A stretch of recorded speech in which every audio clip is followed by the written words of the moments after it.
You can watch out for the team. You're looking for shooters. Not to brag or anything, but there's a lifesaver on this.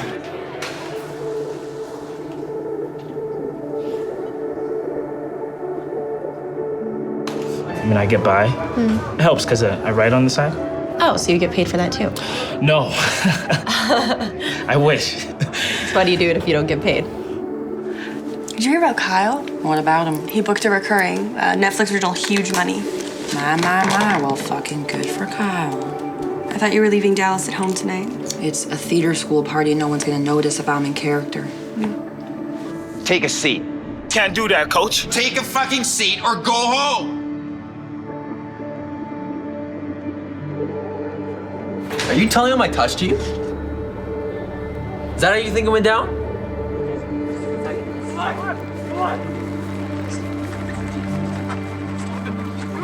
You talk like you're buying me or something.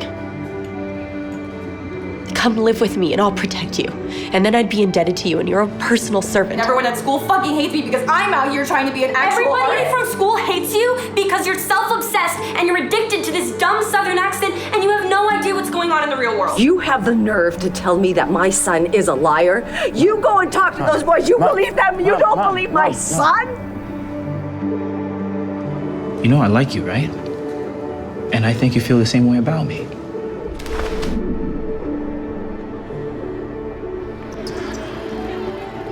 But I've always been a sucker for dreaming.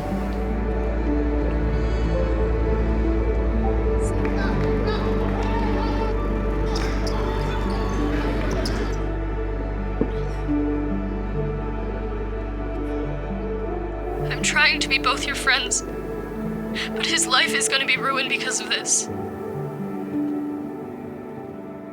There's something to be said about the power of failure. It's all up to you.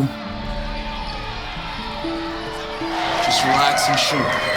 No pressure. Turns out, it always was.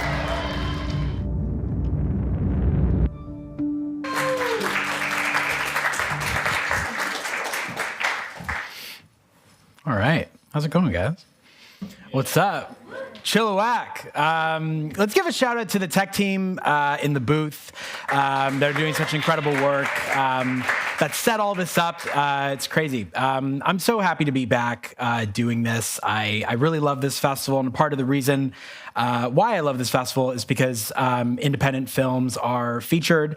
And also a ton of emerging filmmakers and seasoned filmmakers are here. So just really happy to be back and happy to be chatting with you. So I am an award-winning Canadian director and producer. Thank you, Chilliwack, and the co-founder and CEO of the Future Film Showcase. And I'm a graduate from York University, which is cool. I've been working. I have a background in both creative and arts administration. So I co-founded this film festival called the Future Film Showcase, and we showcase both short films and feature films by emerging Canadian filmmakers. So that experience has sort of allowed me to inform my own creative practice in the sense that I understand what festivals look for. I understand a programmer's job, and I understand what it takes to run these things. And over the course of, I guess, 12 years that I've been doing this professionally, I can understand what our responsibility as artists is to actually sustaining an effective career in this industry. So I've had films distributed by everyone you see there on that screen, and then I've screened at a whole bunch of festivals. But the thing is, and I guess the way that I want to start this conversation is hard work does not guarantee the success that you want. And I want you to think about that, because a lot of people, and I've been where you are here. Like I attend panels, I attend, master classes, and sometimes I look at the person on stage, and, when I was starting out, a lot of, I believe that the person standing on stage had all the answers that I was looking for.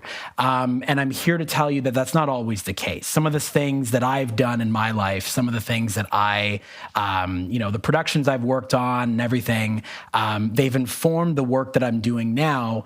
But I can tell you for certain that although hard work doesn't guarantee the success you want, surrounding yourself with the right people will. And that's something that I've learned sort of over the course of my career thus far, is working with those you love, they'll love you back. So all of this you see is what it is, but it's also informed by the people that I've surrounded myself by. So this is FOFS. This is a group of our jury members from our director development incubator. They're all wonderful, wonderful filmmakers, wonderful people.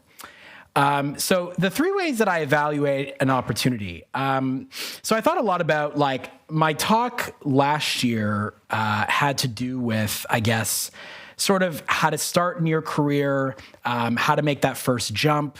But this talk is more so like when Taras, the festival director, and I were speaking about this year, he was like, what do you think is missing? Like, what can we show people? And I'm like, well, we talked about how to start a career last year. Let's talk about how to sustain it. So the three ways that I evaluate an opportunity: people, money, and the opportunity itself. So in my eyes, you have to check off at least two of these things, right? 2 out of the 3. So a lot of the projects I've worked on will have great people. It's an opportunity for me to grow, and it's an opportunity for me to learn from the work, but the money's not so great, right?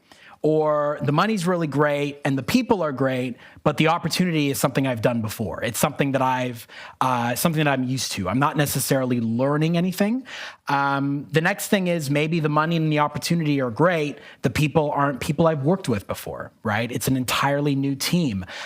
Sometimes I'm walking into something that's already been, like let's say I'm coordinating on a feature and they've only contracted me for the final week, right? So like these are all people that have known each other already, and I'm meeting them for the first time, right? But 2 out of those 3 things have to stick. And I would say 99% of the time when I've evaluated an opportunity on this principle, it's worked out in my favor. So what comes after the breakthrough? So there's an interview between Mike Birbiglia and Elizabeth Gilbert on actually building a sustainable career in the arts. I saw this like a week ago, and I had to play it because I think this is what's really fueling this talk. So take a look. It's not like being a writer. Again, I'm paraphrasing probably terribly, but it's not a job. It's a thing that you are and you choose to do, essentially. And if you are paid for it or compensated for it, that's great. Good for you. But it's never to be counted on.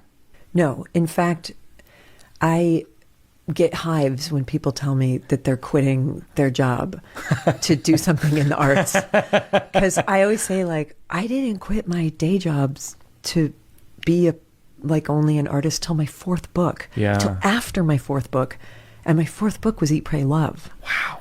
And until then I always had so many multiple strands of income, because the feeling I had was like, I don't want to put the pressure on my creativity that it has to support me, because then my experience with that is it makes creativity shrink away in fear. I will be the sugar mommy for my own work. Yeah. So I'll go wait tables and be a bartender so that my creativity doesn't have to support me. Yeah. Like, that's the view that I had toward it. It's like my responsibility to support it. It's not its responsibility to support me. Mm-hmm. And so, I know people who've quit their job and then moved somewhere to write a novel, and the entire time all they're thinking about is like, how am I going to pay my mortgage? Yeah. Like, how are you going to write a novel when all you're thinking about is that? Yeah. Just also, who can write 8 hours a day? Like, on my best days, I write 2 hours a day. On my best days. Yeah. So I thought that talk really moved me. I mean, the entire interview is a lot longer than that clip. But it really moved me because I think I had this false idea that if I was not working actively as a director or as a producer day to day, that I was doing something wrong. And I think versatility, and that's something that we're going to talk about today, versatility is your biggest currency. But the first thing that you want to do is building professional relationships. So the film industry runs on people, not transactions, right? So it's follow up, don't fade out. Community is your currency. Support and champion other filmmakers. Authenticity attracts allies. And build trust and network with purpose. I think a lot of people believe inherently that they are, at least people, let's say, starting out, that they are inherently alone in this entire process. And I think that's just simply not true. I think like a lot of the times we're focused on getting ourselves to the next level and getting our projects off the ground, and that's great. But I think there is an inherent thing that a lot of filmmakers don't do, and I'm guilty of this, is actually supporting and championing other filmmakers, right? Going to other festivals, meeting other people. Your film got into this huge festival, or your film got into the Chilliwack Film Festival. Like, let's go see it. Let's go watch it. Let's go support and see what others are doing. Because I think that's ultimately where we lie in, right? Is we lie in community. If we're not showing up to watch each other's work, what are we doing at the end of the day, right? And I think like, a big part of building those professional relationships is like, I get a lot of, one of the things that I do is I build festival strategies for filmmakers. And a lot of the times what will happen is they won't get into the top festival, that we've applied with, and they just won't go to that festival. And I think that's wrong. I think like if you can afford to go to the festival, if you can afford to go and actually create those relationships, and it's important, right? Like building those professional relationships is what's ultimately going to help you have some self-criticism about what you're doing and about what you're making, right? When you go into a program and you watch a slate of 6 or 7 films, right? This was a festival that you submitted to, you didn't get in. Okay, great. A lot of the time, that doesn't actually have to do with the film itself. A lot of the times that film could be really good. That film could be hitting on every single level. I've been in really stressful conversations with people because at Future Film Showcase and when we're programming and everything, and it's a good stress. But like we're sitting there and we're talking about a number of these films, and we're like, we really like this one film, but playing it in this program we have doesn't make sense. Doesn't make sense amongst these other films that work well together, if that makes sense, right? A lot of the times festivals will are genre focused, right? So they're strictly sci-fi, they're strictly horror, they're strictly whatever it might be. And I think attending the festival and understanding the types of films that they program, and understanding also the types of programs they have at the festival, right? Sometimes you'll go to a festival, you'll go, oh my God, they have a date night section. They have a sci-fi section. They have a section strictly for films 5 minutes and under, right? You start to understand how to sort of and I don't want to say, and believe me, I don't want to say, build a film for a festival specifically, but you start to understand the types of films that they program. And I think it's really important to go and to network with the filmmakers attending these festivals. The next one is building your personal profile. Now, I've had a lot of conversations with filmmakers who don't have websites, right? Who don't have a reel, who don't have things like IMDb and Letterboxd. And I hate to say this, but like, if you're the type of person that sort of like, let's say I've met filmmakers who are more so introverts, right? But the thing is when you are meeting other filmmakers and you're understanding like, or you're meeting other filmmakers and they're asking you about your work, a lot of what your work can stand on is the things that you have here, right? And when I say build a social media profile, I don't mean, posting stories of the, avocado toast you had this morning. Nobody cares about that. What I'm saying is you have something tangible. You have something to say, oh, okay, this person is a person who is making stuff, who is who's interested in things and who's there and who's real. And a lot of the times what I find is, as a producer especially, I was producing a commercial not too long ago for this real estate client, and he looks at me and he's like, I'm so happy we took a chance on you guys. I'm like, how so? And he's like, well, we found you through social media. We found you through the other work that you're doing on socials and the other work you're creating and the people who you're collaborating with now. We looked at your profiles to see if you were legit, right? And I had never produced a real estate commercial in my life. I'd never sort of worked in that kind of territory. But what social media did was at least build a certain kind of trust, right? It wasn't like a private profile with a photo of an avocado as the profile picture. It was like we have actual profiles that say, hey, look, we are filmmakers. This is what we do.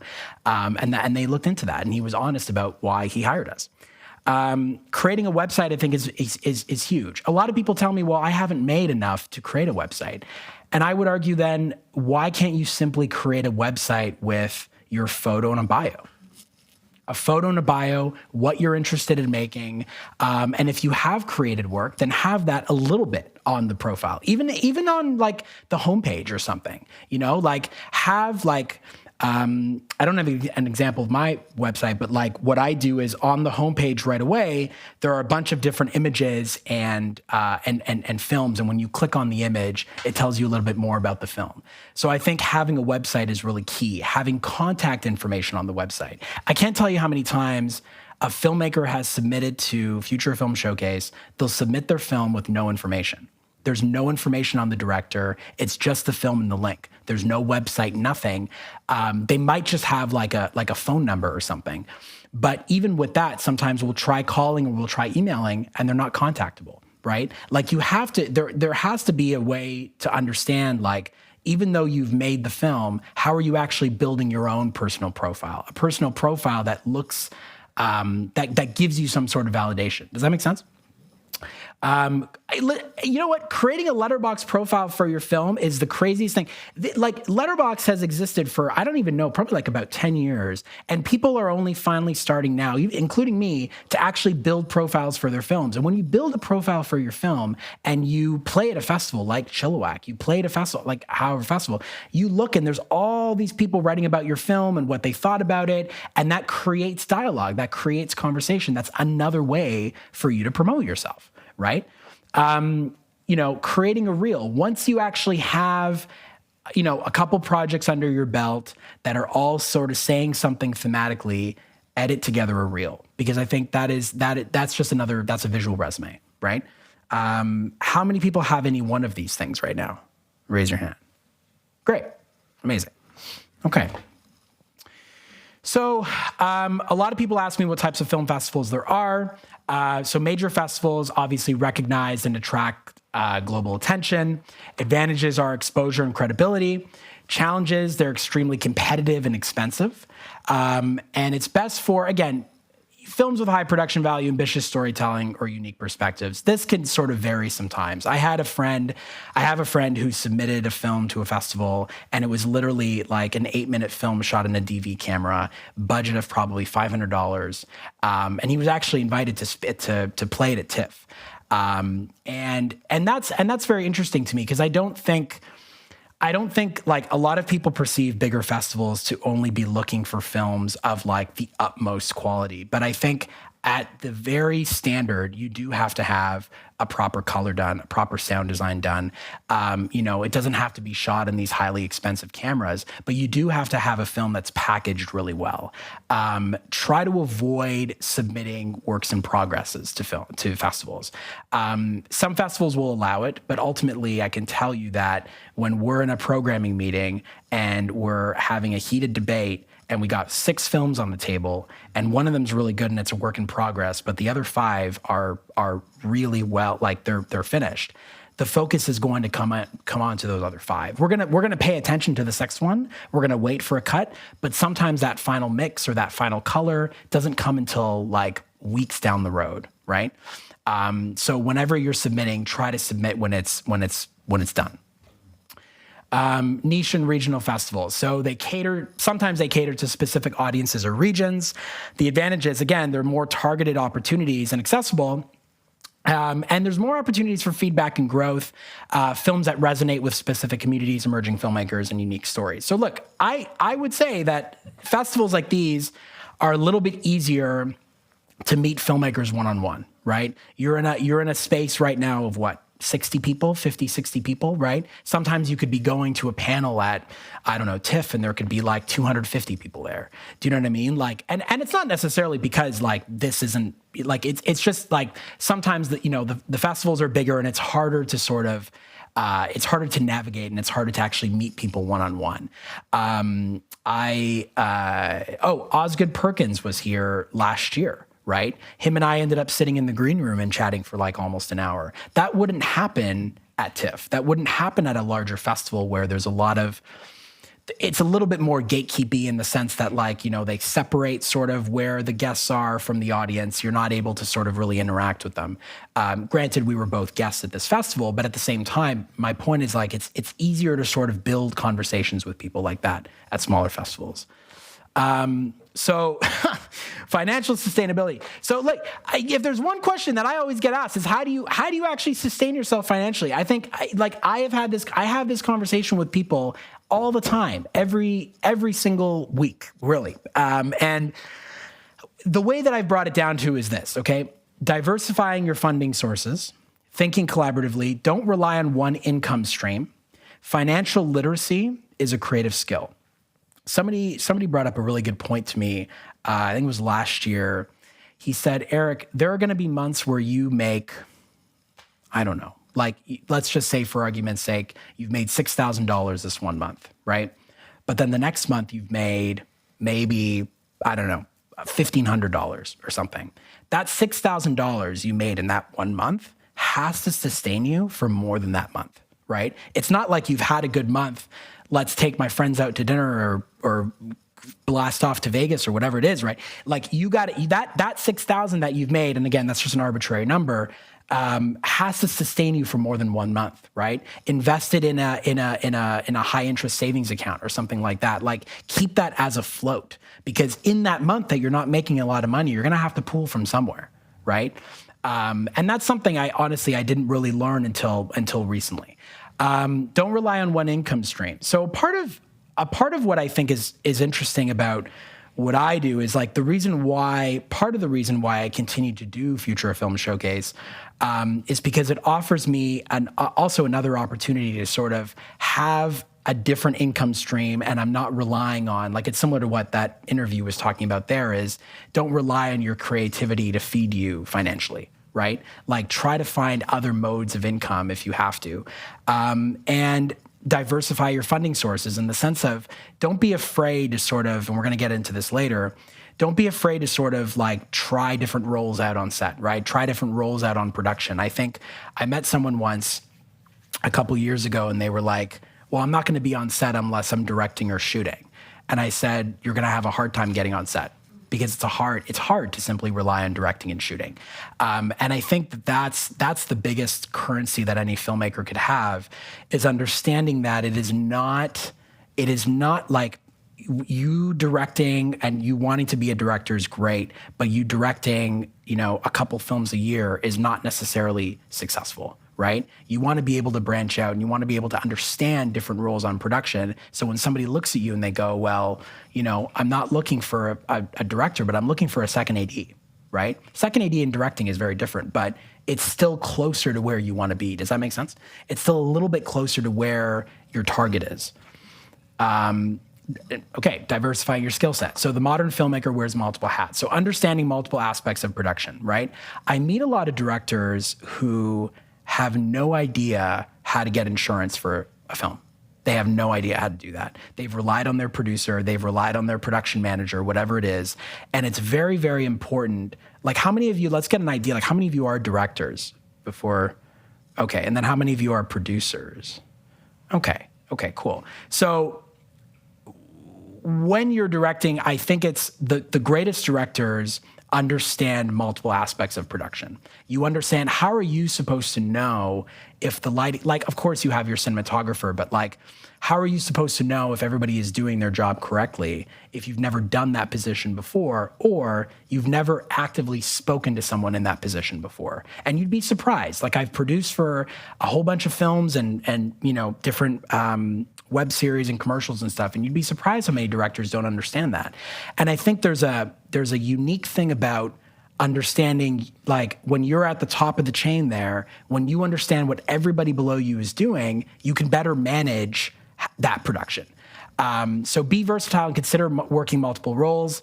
Also work across various mediums. So when you're working in, like, a lot of people really want to focus on narrative film, but I have found, I honestly have found such an interesting thing, like working in commercials, working in music videos, not only short films, but shorts and feature films and web series. They all revolve around this common element where it's like, you are trying to make a production, you are trying to get to the end goal, but they're very different modes of production. And I think, like, before you harp yourself down for not having finished your script or not having directed a certain amount, understand what you want to direct first, right? Understand, like, you may think your focus is in narrative filmmaking, but then you get on a music video set or a commercial set, you're like, oh wait, I actually do enjoy this. I was on a Folgers commercial 2 weeks ago, and they literally spent an hour making coffee bubbles. It was like the most insane thing to me. And I was like, to the average person, this might be boring and crazy, but I'm sitting there like, how are they doing this? Like, I look at these commercials for Folgers on there or whatever, these coffee commercials, and you don't understand these little details. And I had never, that was actually, I think that was my first time producing an actual, like, full on, like, commercial for corporate before. So I was actually, because I come from more of a narrative background. And so I was looking at this and I'm like, this is so crazy. They can spend so much time doing this. But anyway, and it also keeps it also keeps the energy up too. I feel like, how many of you have tried, like, applying for grants or applying for jobs or whatnot, and you're constantly getting rejected. Like, you want to try and keep that motivation and keep that interest up by doing things you haven't done before. Yeah. Okay. Evolving with the industry. So the landscape is always changing, so stay adaptable. So understanding audience behavior is a compass. Okay, so understanding new audience behaviors. So TikTok storytelling, YouTube, micro shorts, exploring digital first distribution, streaming, web series, shorts online, and embracing new platforms, exploring emerging formats, VR, virtual production, interactive storytelling, right? When we think about, and it's funny because they came out and sadly it failed, but who remembers, did everybody watch Quibi? Did anybody watch that? Okay, yeah. So I thought that was very interesting because you have vertical storytelling offered to people in like 6-7 minute episodes. And you're watching on your phone, you can watch anywhere you want. And it failed and it didn't work. And I find that interesting because when we're exploring and we're trying to test out new varieties and new formats, I actually think that that's a plus. I actually think that there is an advantage to understanding where your short can fit rather than only festivals. And I think that that's what people start to understand. As I was speaking to someone about this the other day, where they're just like, well, I'm going to monetize and I'm going to monetize my own audience. And I'm going to, play my short online. I'm going to release it myself. I think that's smart because you're not relying on a festival to reject you or accept you. Oftentimes, you're finishing a film. Let's say you finish in the month of May to submit to TIFF. You don't get into TIFF. You don't get into, you don't submit to any other festival happening before TIFF because TIFF needs a world premiere. And we'll talk about that in a sec, building a festival strategy. But a lot of festivals need world premieres. And that also kind of suffocates filmmakers in a way because they're not able to build a healthy strategy until they get that first premiere. Because you could play at this festival or you could play at this other one, but we're waiting for TIFF or we're waiting for this one festival to give us that notification. So understanding your audience behavior is a compass because you have to understand the different ways in which your audience could react to your film, could embrace your film. And we're going to talk about that in a sec when I'm going to speak about this film that I produced and how we built that. Streaming, web series, shorts online, right? A lot of people don't know the various formats that exist online. Film Shortage, Retrospective of Jupiter, Beyond the Short, Director's Notes. Like, these are all online platforms that you could submit your shorts to and actually play online. And sometimes I had a friend, Alex Seltzer, he's a director, and he just played his film The Door. And it got 2 million views via Film Shortage, right? So, like, those are those are views that he wouldn't get at festivals, right? A festival can't hold 2 million people in an audience, right? And I think that sometimes you have to take it in your own hands by self-distributing. Embracing new platforms. I think VR and interactive storytelling is very interesting because these are ways in which people are interacting with content that we've never seen before, right? Now, I'm not saying, consider making a VR film, but what I'm saying is, consider even working on them or even researching them, because this is another platform that you could use to try to embrace, to try to actually play your work. We're going to do questions at the end, but if anybody has any questions, you can tell me now. You can raise your hands and ask me now. So nurturing your creative voice. We're going to get real. So the landscape is always changing, stay adaptable. So avoid burnout by developing healthy habits. Experiment with smaller projects and learn to compromise with your collaborators. But we're going to talk about avoiding burnout for a sec. I had a year in 2022 where I think I produced about 11 or 12 projects. And on paper, that's like, oh, fuck yeah, like sorry for my language, we're like really, like we're working and we're producing and we're making all these films. I think by the end of 2022, I think I was at my most unhealthiest point. And I think both personally and professionally, but not even professionally, but like I was at my most unhealthiest point, and all that anybody can say is, congrats, you're hustling. Like, wow, congrats, that must feel great. Wow, like that was the year that a film I produced got into CIFF. That was also a year that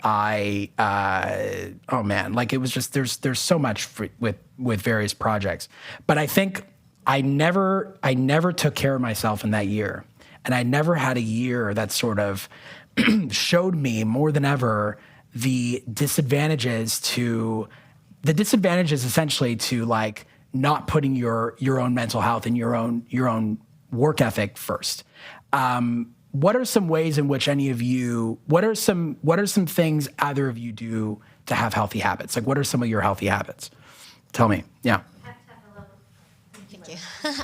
I will do alone time prior. Like, I'll have a day just to shut down, quiet time. Even with my partner, I'll be like, can I have the apartment to myself for a bit? And then afterwards as well. I think that helps if you have autism or if you have PTSD. Yeah. Just having that quiet time before and after, so you are solid when you are functioning with people. And those are in the same day that you're having that? No, sometimes it's the day before, and sometimes it's the day after, if it's a long day event at like a film festival, for example. Yeah, that's great. Anybody else? Yeah. Oh, Daniel. We do have a mic, running around. Daniel. So. Thanks, so. Thank you. I edit all my films with my creative partner. And he and I, like, we edit it at the same time, but whenever one of us is like too tired of the edit, we just pass the computer to the next person and like kind of take a seat back. Okay. Yeah. And I find that really helps us like stay with a good creative flow without like going crazy over some edit thing we can't figure out. We just pass it to the next person and they take it away. Yeah. Oh yeah. Cool. Anybody else? That's a good one. Oh, sorry, do you mind passing that down? And see, like, keep in mind, the reason why we are doing this is because I feel like there's a lot of environments where we don't openly admit what we do to have healthy habits. And so I hope this is helpful why we're doing this. Yeah. Yeah. I mean, I think something I think is very important is to have like hobbies and stuff that you care about that are not film related, that are like totally different. Like I got like really into hiking a few years ago, which is like also good exercise, but like, and also just like taking time too. Like sometimes it's okay to just like, I'm not going to work on anything other than like whatever is keeping the lights on for like 3 weeks, you know, like you don't always have to be working on the next thing. Sort of a creative break. Yeah. And sometimes that's where like really fun creative stuff comes from too. Like when you give yourself a rest. Yeah. Yeah. Yeah. Who else? I diversify what I'm working on. So I'm a screenwriter. So I work on writing a drama and a comedy at the same time. And if the drama is getting too heavy for me personally, I'll switch over to the comedy to give myself some levity and a break from that. Yeah, and then so sometimes you'll write those simultaneously. Yeah, and I might be working on a different stage of them too, which That's can help cool. the creative process as well. That's great. So I really believe, as a producer, I really believe in the power of mastermind groups. So I have a few people across Canada I talk with. I do find it challenging in BC to find other people who are as ambitious, I would say, because we're talking about all things from global financing to Canadian financing and all that. And I find a lot of people here, they tend to want to be handheld. Yeah. And you can't, like for us anyway, like we're all going out there making it happen. So it's a bit, that mindset keeps a bit of a divide.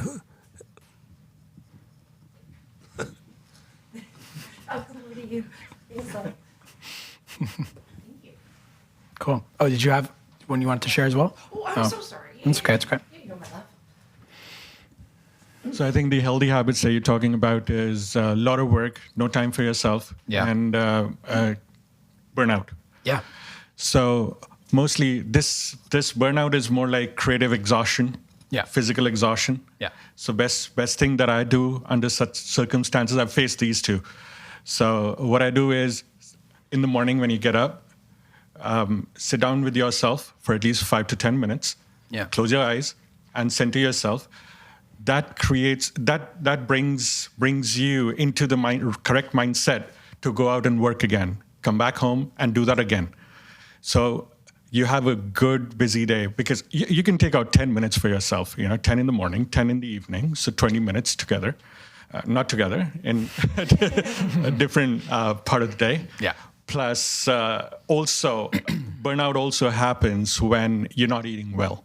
Right. Yeah. You're going to McDonald's, picking up the drive-thrus. Yeah. So that's not healthy. That brings your energy down. Yeah. So to avoid that burnout, eat healthy, sit with yourself for a moment, and if you're a director, ask everybody to just get off my head for a moment, let me think, and then move on forward. Yeah. So this is what I actually do when such a thing happens. Yeah, that's great.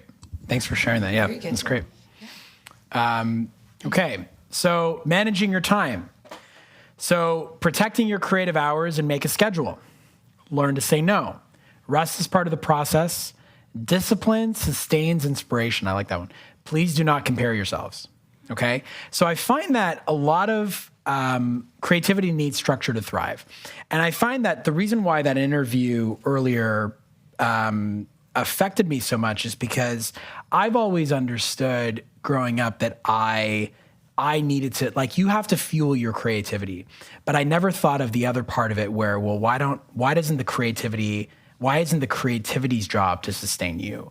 And I think the way that you do that is understanding where your boundaries are. And I think, ultimately, I'm still learning this as I go. But what I have learned from my experience is having specific creative hours and making a schedule throughout the day helps, right?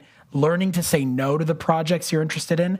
I respect people so much when they say no to me.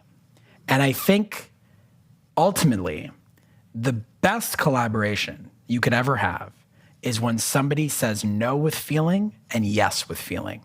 They're not saying yes, sure, and then going below your expectations.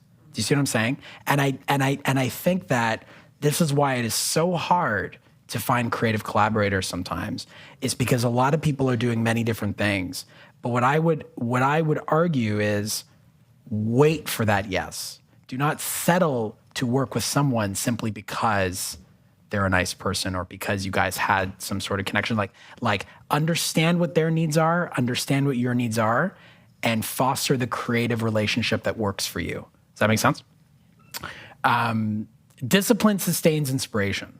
So once you create a schedule for yourself, like a lot of people ask me, how do I have time to balance running a film festival and producing these things on the side? And sometimes it's hard. Like you'll have certain months where it is too much. It is quite a bit. But over the last, I would confidently say probably the last 5 years is when I've really been engaging in a proper schedule. And maybe 2022 being sort of the iceberg, and then after that. But creating a schedule that sort of works so I can balance running that festival and also being honest about the help that you need, right? You should not, as a collaborator, try not to hold everything on your shoulders, right? Of course, again, we're always going to come back to funding, and we're always going to come back to people deserve to be paid for their time, 150%. But I think if you're honest up front about what the expectations are, what the schedule for those expectations are, and then understanding that, let's say, I don't know, can you help me with this specific aspect of this project? I need it done in a couple weeks. The person may come back and say, okay, here is what I can help you with, but I can't help you with those last 2 points, right? So you're going and you're negotiating, you're talking and you're saying, hey, how can this benefit you? How can you benefit me? Like that is the conversation that has to happen. It's not always like, I need this project done entirely by this one person in this timeline. No questions asked. You might listen. There might be some odd times where like of course that's going to happen. But I think it's always a conversation. I think it's always a conversation with whoever you're collaborating with. And again, don't compare yourselves. Like I think, my God, like it's so interesting. Like as a creative and walking into these rooms, I think even now, like I was where was I recently? I was at a screening. And I walked in, and the first feeling I had in my body was like, I am so small in comparison to all these other people. Why? We're all sitting and we're all excited to watch the premiere of this film, which is pretty good. And you're sitting there and you're asking yourself why. And I think and it's so interesting to me because I think it can get overwhelming. I don't know if you guys feel the same way, but it can get overwhelming sometimes to be in an area or in a situation, or like in a room where everybody wants to make stuff. It could be inspiring, and it can also be nerve-wracking at the same time, because you start looking at yourself and going, oh my God, I know this person just directed this episode of this show, and I know this person just got funding for that thing that I applied for that I didn't get, and I know that person's doing this, person's doing this. Who's done that before? Be honest. Who's done that before? Let's put 2 hands up. Who's done that before? All the time. But here's the thing, is understanding and grounding yourself. So this is what I did. Grounding yourself in that moment and going, but wouldn't it be cool to see how that project turns out? Like putting a positive spin on it. Wouldn't it be cool to see this project that got its Telefilm Talent to Watch funding? Wouldn't it be nice? Like, we want Canada, we want Canadian filmmakers in Canada to make good films, right? We want people to make good films. We want to go to the theater and watch good stuff. And we're not going to be the only ones that create that good stuff. We're not going to be the only ones that and this is what I say about the industry sort of resting on your shoulders. We're not going to be the only people that make something and dictate the entire industry. Does that make sense? There's always, at any given moment, on any given day, any given week, there's always going to be someone making something. And someone said this to me recently where they said, have you ever thought that there is also an overflow of content? Have you ever thought about you make something, you post some stills on Instagram, and then people forget about it the next day. And I think that's very interesting because we spend so much time in our heads thinking about what we could be doing. But then I find that when we have achieved that thing, we're always going on to the next thing. And we're always going on to the next thing. We're never happy with where we are. We're never happy with the thing that we've already created, right? And I think celebrating your peers and celebrating people who are also making work is so pivotal to understanding where you want to go and the success that you want to have, the success, whatever you call success. And I think that you're going that feeling and that energy is never going to stop. And I think that the greatest feeling is being able to be in a room with creatives and understanding that everybody's work is always going to be different. And someone also did tell me, I'm bringing up all these little stories, but I promise they're true. Someone brought up to me, they were like, well, I'm trying to make this one film. I'll be very general. I'm trying to make this one film, but it's been done before. Someone made a film about it 3 years ago. I'm like, yeah, but you haven't made it. People haven't seen this film made by you. They haven't seen this story made by you, and there's a difference. There's a difference. Yeah, I hope that makes sense. Case studies and real-world examples. So, okay, we'll get through this really quickly. The second is a short film that I produced. The creators are the creators of this web series called Every Frame a Painting. They had a couple million subscribers, and they decided to avoid the festival route altogether. They decided to instead release it all online because that's where their audience is.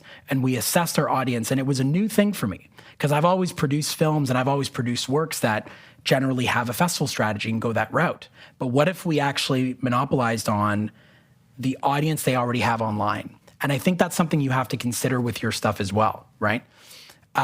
Future Film Showcase is a film festival that I run. That is very much, oh my God, we've applied for God knows how many grants and how many things. And I think the feeling of always not feeling what you're doing is good enough and not feeling what you're doing is reaching the amount of people is always going to happen until you get that first yes. Then when you get that first yes, I promise you, there will be a moment where you don't think about any of the other rejections because now that one person or that one organization or whatever has believed in you. And I will say it's coming back to what I said in the beginning where work with those you love that love you back. I don't mean love romantically. I mean like love is in like respecting your boundaries, understanding what your creative pursuits are, understanding time management, understanding, you know, I'm not going to let you drive home alone after a 15-hour day kind of thing, right? People that got your back. And those are the people I work with at the festival. Halfway Haunted is a film that's actually playing tonight at 9 that I executive produced. This was a film that is very festival focused, but also very genre focused, and it is an audience film. It is a film to watch in a cinema with an audience, and that's something we understood from the get-go. Who's made EPKs and treatments before? Okay, so there are some people that don't know the difference between both, and I'm going to, okay, I forgot I had these. That's crazy. I came up with all these myself. Okay, that's okay. So treatments versus EPKs. This is our treatment for Halfway Haunted. Very, like, what from this cover photo can you tell me about this film? Not having known anything about it. And if you know what the film's about or if you've seen it, don't respond. But what does this tell you? What could the film be about? House? Huh? A builder running into some problems with haunting. Okay. Because it's frequent. Yes. Okay, frequent. That's good. Who else? No? A blueprint? Okay, blueprint. So keep in mind, this entire package is almost designed as if you were a real estate agent and you were giving someone the idea of potentially buying this house, right? And, you know, we're using these stock images, right? But the difference between a treatment and EPK, a treatment is always made before the film is done. A treatment is always made to send to key collaborators to go, hey, this is what I'm trying to make, right? Unless you're, I don't know, a very small team, maybe this might not always apply. But making a treatment, I find, is always ideal when you're trying to get a film off the ground, you're trying to tell people what it's about. Definitely need it for grants, 100%. And sometimes even shortened versions of these treatments too, because this treatment is a bit long. But look, what is it? You got your synopsis here. People don't know this, and some people ask me all the time, is it okay that I use images from other films? Yes, of course. This isn't going anywhere. You have to tell people, like, you're not submitting this treatment, you're not selling this treatment. It's you want to show people what you want the film to look like. You want to use pictures and images from other films. This is our tone and style. So we like to say it's Beetlejuice meets the housing crisis. If you live in Ontario, Doug Ford's trying to remove rent control right now. It's a pretty, stay informed. But this is, a really, director's statement. This is our lovely director, Sam. This is his previous film, Cruise, which played at all these festivals. And that's it. Okay, so making sure that if you have previous work that you want people to know about, let them know. This is your time to gloat in however way you can. This is the EPK. This is our poster. Okay, home is where the haunt is. You have some logos of funders there. You have our credits. This is the EPK. So you got your log line. So the log line's always going to be there. Log line is a 1 to 2 sentence summary of the film. Our wonderful director, Sam, again, with his director's statement. You got our main cast. And you got the last page that talks about the production company that produced it. So I'm one of the executive producers, and Mark DeLautenville is one of the producers from Big Pig. And I'm going to show you a clip from the film, playing tonight at 9.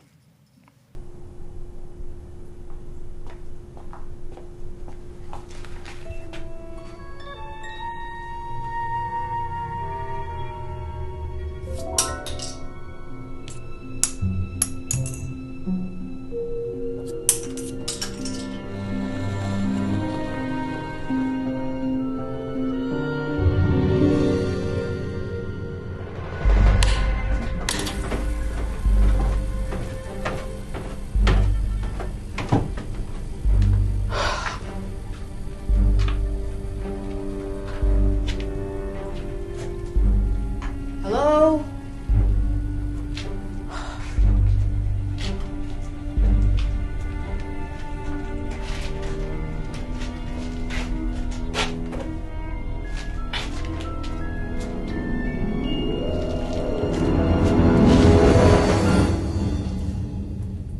Hi. There's a ghost in my house. Thank you. So Halfway Haunted is about a woman who's forced to evict her house. She meets a ghost who's going to help her not do that, or not be evicted. Yeah, so it's playing tonight in the Horror Shorts block at 9 p.m. So, cool. Any questions, compliments, comments, concerns? What's going on? Yeah. You mentioned earlier about online streaming services for short films. What were they? So for online streaming services, you could look to Film Shortage, you could look to Director's Notes, Omeletto, Retrospective of Jupiter. These are all online platforms where you could actually just submit your short. You could submit it either because it's ended its festival run or because you're not doing a festival run and you're simply submitting it. Be mindful, though, that I haven't seen this as much with online platforms, but be mindful that if your film is still going through its festival run, you might want to wait until you've released it online, because festivals might have like a limitation where it's like, well, your film can't be made publicly available before it plays at our festival. So you just want to be careful of that. Sorry, it's the second part of that question. Yeah. So with your experience with the second, and you guys uploaded it online, what was the reaction to that? Yeah, so I mean, when we maybe I can go back to the second here, just to give you guys, just to show you guys what it is.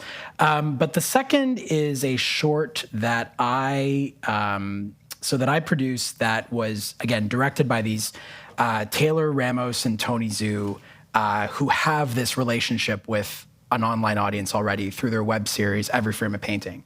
Every Frame of Painting has a couple million subscribers.